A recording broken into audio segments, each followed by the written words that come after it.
आज के इस वीडियो में हम एक सेंटेंस स्ट्रक्चर सीखेंगे और ये सेंटेंस स्ट्रक्चर हम उस वक्त बताते हैं जब हमें ये कहना हो कि एक ना एक दिन या कभी ना कभी या आज नहीं तो कल या जल्द या बदेर, इस तरह के वर्ड्स जब आपके सेंटेंस में आएंगे ना, तब हम ये सेंटेंस स्ट्रक्चर बनाते हैं।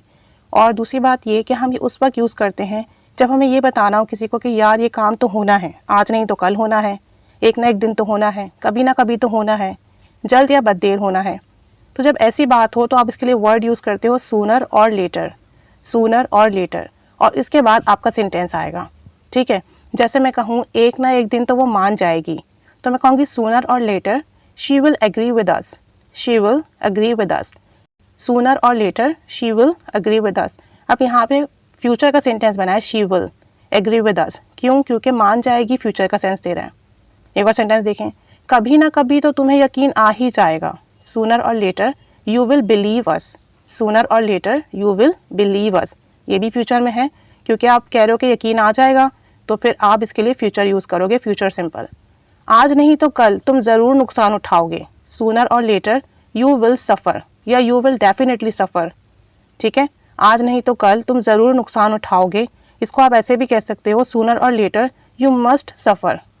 ठीक है, एक और सेंटेंस देखें, एक ना एक दिन तो उसे पता चलना ही था। अब ये पास्ट का है, यानी हमें इस बात का यकीन था कि एक ना एक दिन तो उसे मालूम हो जाएगा, तो हम इसके लिए कहेंगे सूनर और later he had to know, he had to know. Had to हम उस वक्त यूज़ करते हैं जब हमारे सेंटेंस में ना था, नी थी, ने थे, इस तरह का वर्ड आए, या करना पड़ा, जाना पड़ा, आना पड़ा, उसके लिए आप हैड टू यूज़ करते हो। और हैड टू के बाद आप वर्ब की फर्स्ट फॉर्म यूज़ करोगे। एक ना एक दिन तो उसे पता चलना ही था, तो आप कहोगे सूनर और later he had to know, he had to know. एक और सेंटेंस देखें, जल्द या बदेर हमें फैसला तो करना ही था। ठीक है, यानी कभी ना कभी तो हमें फैसला करना ही था, तो हम कहेंगे सूनर और later we had to decide. ये भी पास्ट में जा रहा है, करना था, तो आप वी के बाद हैड टू यूज़ करोगे और हैड टू के बाद वर्ब की first form we had to decide, sooner और later we had to decide.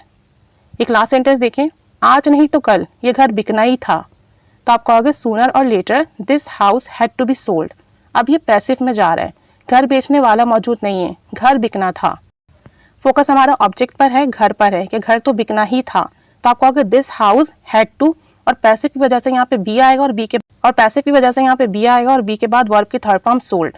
Sooner और later this house had to be sold, ये घर तो बिकना ही था। ठीक है, अगर पैसिव होगा तो हैड टू के बाद बी और वर्ब की थर्ड फॉर्म आएगी, और अगर पैसिव सेंटेंस ना हो, एक्टिव हो, तो हैड टू के बाद वर्ब की फर्स्ट फॉर्म आएगी। कभी ना कभी तो ये घर बिकना ही था, सूनर और later this house had to be sold. अब एक सेंटेंस आपके लिए है, एक ना एक दिन तो उसे शादी करनी थी।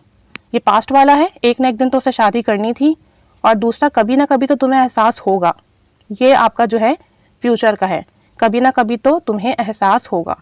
इन दो सेंटेंसेस को आप बनाएंगे, ट्रांसलेट करेंगे, कमेंट बॉक्स में शेयर करेंगे। Keep staying with us, keep practicing English.